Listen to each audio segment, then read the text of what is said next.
नमस्कार दोस्तों, एक बार फिर स्वागत है आप सभी का स्टडी सपोर्ट 100 के इस यूट्यूब चैनल पर।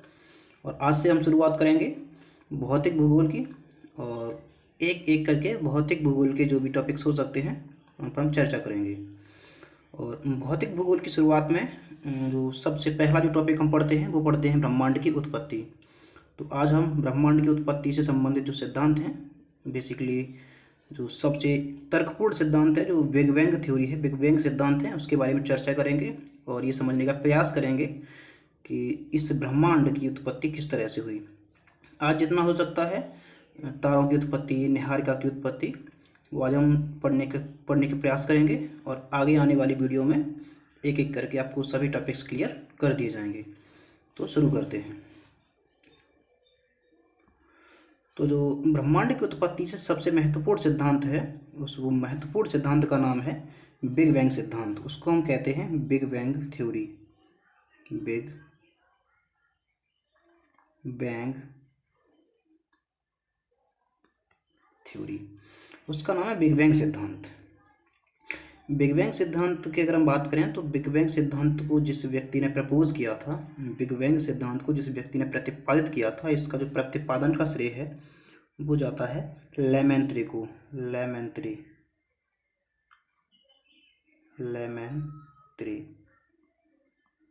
बिग बैंग जो सिद्धांत है वो दिया था लेमेंत्री ने। और ये अब तक का सबसे तर्कपूर्ण सिद्धांत है। इसने सबसे ज़्यादा जो तर्क प्रस्तुत किए हैं ब्रह्मांड की उत्पत्ति के संबंध में, इसलिए सबसे मान्यतापूर्ण सिद्धांत यही है। इसके बारे में हम पढ़ेंगे। तो ब्रह्मांड की उत्पत्ति को लेकर जो बिग बैंग जो थ्योरी है वो क्या कहती है वो हम देखते हैं।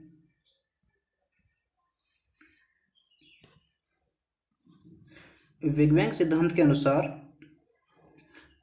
ब्रह्मांड की उत्पत्ति से पूर्व एक बहुत ही छोटा कण था जिसमें पूरा ब्रह्मांड समाया हुआ था।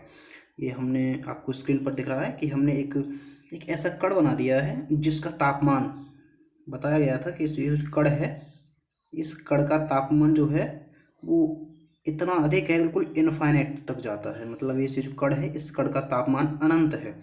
अनंत मतलब इसकी कोई काउंटिंग नहीं की जा सकती, इसकी गणना नहीं की जा सकती, इसके तापमान को मेजर नहीं कर सकते, इतना अधिक तापमान था इस कण का।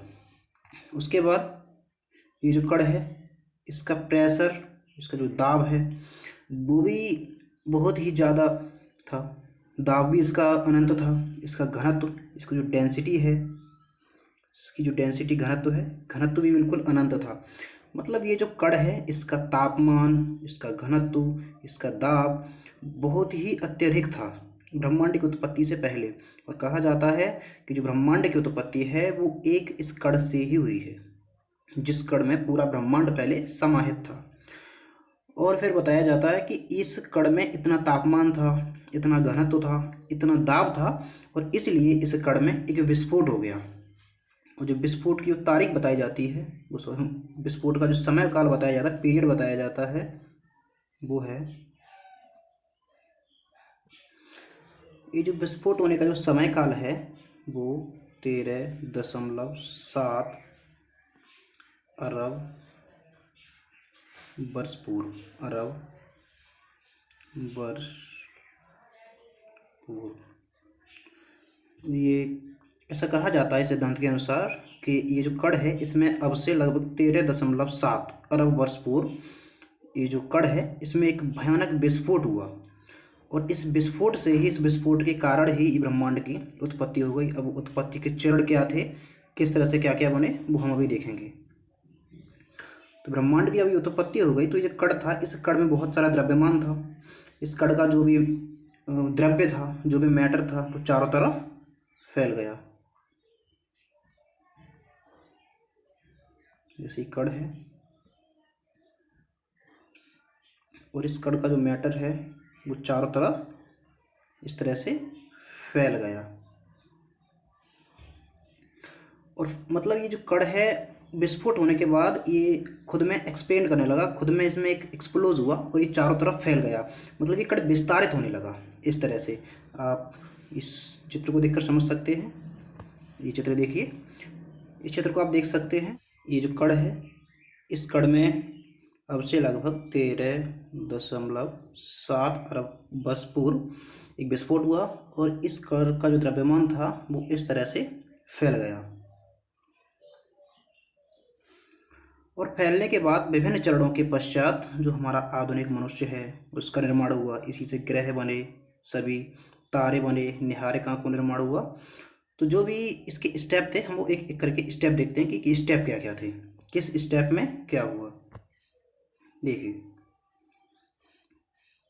पहला जो स्टेप है वो है 10 की घात -43 सेकेंड।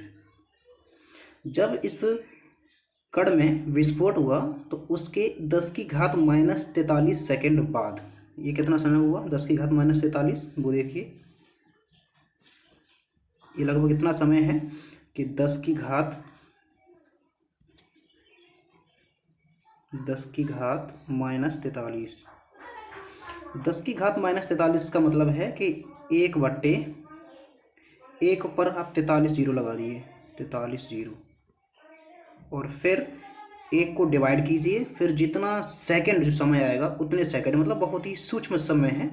और इतने कम समय में ये जो बहुत ही सूक्ष्म कण था, ये कण क्या हुआ, इस कण में मतलब ये कण एक अंगूर के दाने के बराबर हो गया। मतलब पहले ये बहुत ही सूक्ष्म कण था और 10 की घात -43 सेकेंड के बाद ये लगभग एक अंगूर के दाने के बराबर आ गया। और ऐसा कहा जाता है कि ये जो इतना सूक्ष्म कण था इसने खुद के आकार में लाखों गुना वृद्धि कर ली। 10 की घात -43 सेकेंड में 1 सेकेंड से भी बहुत ज़्यादा कम समय है, और इतने कम समय में ये जो एक कण था, इस कण का जो आकार था वो लगभग लाखों गुना बढ़ गया। ये इसका पहला चरण है। पहले चरण में क्या हुआ, 10 की घात -43 में, तो ये जो कण था उसने खुद के आकार में लगभग लाखों गुना अधिक वृद्धि कर ली। इसका जो दूसरा चरण आता है 10 की घात -32 डिग्री सेंटीग्रेड। इसमें क्या होता है, इसमें क्वार्क का निर्माण होता है। 10 की घात -32 सेकेंड में इसका जो निर्माण होता है, क्वार्क का निर्माण होता है। क्वार्क क्या होता है, क्वार्क एक ऐसा कह सकते हो मैटर होता है जो किसी भी वस्तु में उसके द्रव्यमान के लिए उत्तरदायी होता है। कोई भी वस्तु है उसमें जो द्रव्यमान होता है वो क्वार्क के कारण ही होता है। क्वार्क का निर्माण हुआ और साथ ही साथ इलेक्ट्रॉन्स का निर्माण हो गया। मतलब जो 10 की घात -32 सेकेंड है, इस समय में एक इलेक्ट्रॉन का निर्माण हुआ और क्वार्क का निर्माण हुआ। ये इसका दूसरा चरण है। तीसरे चरण में क्या हुआ, तीसरा चरण जो है 10 की घात -6 डिग्री, वो 6 सेकेंड, 10 की घात -6 डिग्री, सॉरी 10 की घात -6 सेकेंड। तो 10 की घात -6 सेकेंड में इलेक्ट्रॉन का निर्माण तो पहले ही हो चुका था। इसमें निर्माण हुआ प्रोटॉन और न्यूट्रॉन का, और प्रोटॉन और न्यूट्रॉन का निर्माण होने के साथ एक एटम का भी निर्माण यहाँ पर होना शुरू हो गया 10 की घात -6 सेकेंड में। और यहाँ पर ये तापमान था वो तापमान रह गया, इसका जो अनंत तापमान था वो अनंत तापमान ऐसा घटकर रह गया 10 की घात 13 डिग्री सेंटीग्रेड। जो हमने बताया था कि विस्फोट होने से पहले जिस कण का तापमान इन्फिनिट था, उस कण का तापमान 10 की घात -6 सेकेंड बाद, विस्फोट होने के 10 की घात -6 सेकेंड बाद 10 की घात 13 डिग्री सेंटीग्रेड रह गया। इसका जो तीसरा स्टेप जाता है वो है 3 मिनट का। तो विस्फोट के 3 मिनट बाद क्या हुआ, विस्फोट के 3 मिनट बाद इसका जो तापमान है वो 10 की घात 8 डिग्री सेंटीग्रेड रह गया, 10 की घात 8 डिग्री सेंटीग्रेड। उसके बाद चौथा चरण आता है, वो आता है 3 लाख साल बाद। मतलब विस्फोट के 3 लाख साल बाद इसका जो टेम्परेचर था वो मात्र 10,000 डिग्री सेंटीग्रेड रह गया, और वहाँ पर नए नए तत्वों का निर्माण हुआ। इसका तापमान गिर गया और 10,000 डिग्री सेंटीग्रेड रह गया, और नए नए तत्वों का निर्माण हुआ, जैसे नए नए तत्व बन चुके थे। और 1 बिलियन साल बाद क्या हुआ, 1 बिलियन साल बाद ये जो नए तत्व थे जैसे हाइड्रोजन और हीलियम जैसे तत्व थे वो आपस में मिलने लगे, और मिलने के कारण जो नए नए तत्व थे जैसे हाइड्रोजन के हैं, हीलियम, बहुत सारे जो नए नए तत्वों का निर्माण हो चुका था 3 लाख साल बाद, वो 1 बिलियन साल बाद क्या हुआ, 1 बिलियन साल बाद वो तत्व आपस में मिले और निहारिका का निर्माण किया। निहारिका निहारिका क्या होती है? निहारिका को अंग्रेजी में कहते हैं नेबुला, और निहारिका को बेसिकली आप जान सकते हैं गैसेस क्लाउड से, यानी गैसों के बादल। निहारिका होती है गैसों के बादल। जो गैसों के बादल होते हैं उसे हम निहारिका कहते हैं, क्योंकि हाइड्रोजन और हीलियम जैसी गैसें बन चुकी थी, और हाइड्रोजन और हीलियम जैसी गैसों का जब आपस में मिलन हुआ, मतलब ये जब गैसें पास पास आई, जब इनके बीच की डेंसिटी बढ़ी, तो गैसों के बादल के रूप में ये फॉर्म हो गई, और ये जो गैसों के बादल होते हैं इनको ही हम कहते हैं निहारिका। और इन्हीं निहारिकाओं से निर्माण होता है हमारे सूर्य का। फिर सूर्य जैसे चांद और भी बहुत सारे तारे हैं, ब्लैक होल भी इन्हीं से बनते हैं, वाइट ड्वार्फ बनते हैं, जो भी बनेंगे, जो भी बहुत सारी चीज़ें हैं वो बनते हैं। तो आज की क्लास में हमने इतना ही पढ़ेंगे, और आने वाली जो वीडियो हैं उनमें इसके आगे के टॉपिक आपको प्रोवाइड करा दिए जाएंगे। एक बार जो भी स्टेप्स थे उनको हम एक बार रिवाइज कर लेते हैं। तो क्या हुआ था, पहले एक कण था छोटा सा, और जिस कण का जो तापमान है इसकी जो डेंसिटी है वो अनंत है। इस कण में विस्फोट हो गया और ये एक्सपेंड करने लगा, फैलने लगा। विस्फोट होने के 10⁻43 सेकेंड में क्या हुआ, इसने अब इसका जो आकार था वो इसके आकार लगभग लाखों गुना वृद्धि हो गई इसके आकार में। और कहा जाता है ये पहले इतना छोटा था कि अब अंगूर के दाने के बराबर हो गया। एक जो अंगूर है, अंगूर के शेप में, अंगूर के आकार में आ गया, और अंगूर के आकार में पहले बहुत छोटा था, और किसी इतने छोटे कण का अंगूर के आकार में आ जाना मतलब खुद के आकार में लाखों गुना वृद्धि कर लेना है। इसके बाद जो अगला चरण आता था वो था 10⁻32 सेकेंड। 10⁻32 सेकेंड में क्या हुआ था, क्वार्क का निर्माण हुआ था। क्वार्क क्या होता है? क्वार्क एक ऐसा कोई भी मैटर, मतलब ऐसी चीज़ होती है क्वार्क जो किसी भी मैटर में उसके द्रव्यमान के लिए, उसके भार के लिए उत्तरदायी होता है, और क्वार्क के साथ ही वहाँ पर इलेक्ट्रॉन का निर्माण हुआ। अगला जो आता है समय वो आता है 10⁻⁻6, और इस समय में क्या हुआ, 10⁻⁻6वें सेकेंड में जो प्रोटॉन थे, न्यूट्रॉन थे, उनका निर्माण हुआ, और साथ ही साथ हाइड्रोजन एटम का भी निर्माण हो गया। और जो हाइड्रोजन एटम है वो आपको पता है हीलियम एटम में बदलने लगता है, तो हाइड्रोजन एटम का भी निर्माण हो गया 10⁻⁻6 में। 10⁻⁻6 के बाद आता है 3 मिनट, और 3 मिनट में क्या हुआ, 10⁻6 डिग्री सेंटीग्रेड रह गया। पहले 3 मिनट के बाद जो अगला समय आता है वो आता है 3 लाख साल, 3 लाख वर्ष।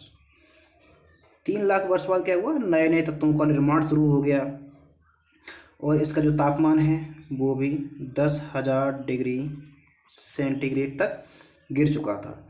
आगे आता है 1 बिलियन साल, और 1 बिलियन साल में क्या हुआ, 1 बिलियन साल में निहारिका का निर्माण हुआ। निहारिका 1 बिलियन साल बाद निहारिका का निर्माण हो गया, और 1 बिलियन साल के बाद 15 बिलियन साल बाद जो भी ग्रह थे, उपग्रह, इनका निर्माण शुरू हो गया। तो आज की क्लास में इतना ही। अगर आपको वीडियो अच्छी लगी हो तो वीडियो को लाइक कीजिए, चैनल को सब्सक्राइब कीजिए, और अपने दोस्तों के पास अधिक से अधिक वीडियो को शेयर कीजिए। धन्यवाद।